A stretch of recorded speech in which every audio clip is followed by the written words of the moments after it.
Sandık sandıklar içinde çok şanımız var. Hazreti Mevla'ya yalvarmamız var. Sandık sandıklar içinde çok şanımız var. Hazreti Mevla'ya yalvarmamız var.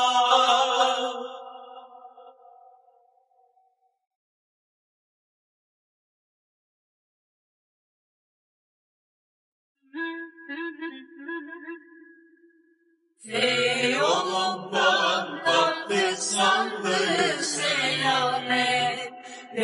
Yolundan baktık sandık selamet. Bağlataya vardık koptu kıyamet. Bağlataya vardık koptu kıyamet. Mürşit-i sandık sana emanet. Mürşit-i sandık sana emanet. Size bir şey diyeyim mi? Benim hayatım vallahi film olsa bir sürü sahne çıkar. Şimdi başıma ne geldi hemen anlatıyorum. Halıyı terasa attım. Buradan halı silkeliyorum. Şu aşağıdaki çöp konteynerinin, şurada mı nerede? Konteynerinin yanında bir ışık parlayıp sönüyor bak. Öyle de keskin bakışlarım var. Şu çöpün yanında. Bir şey yanıp sönüyor. Allah Allah dedim, acaba paket falan mı, hani ışık mı vuruyor?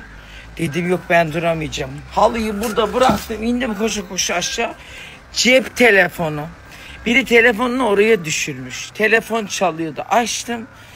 Buyurun dedim. Ben de telefon dedim ki, telefon dedim çöpün yanına düşmüş dedim. Kadın diyor ki, Kadir Bey siz misiniz? Evet dedim, abla benim, senin telefon çöpün yanına ne şan? Bir de suya düşmüş. Abla ile şimdi ben telefonu evde bırakmışım, indim koşa. Ablanın telefonuyla fotoğraf çekildi diye birazdan beni etiketleyecek, ben de paylaşacağım. Ay, akşam gene süpermenlik ya. Temizliğini yapsana sen ya. Yalnız nasıl şahin bakışlarımı görüyorum. Bir de kapının kilidini açık bırakıp indim. Dedim ki beni ne kadar biri alırsa.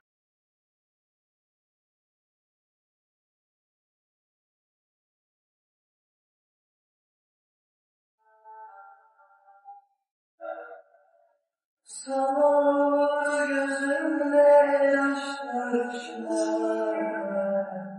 Yanarına ocaklarına bir yağmur dilimde sızlar.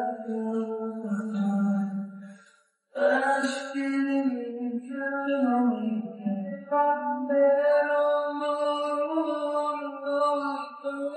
gözüm görse gönlüm değil. Benim aşkım bu gidişte son.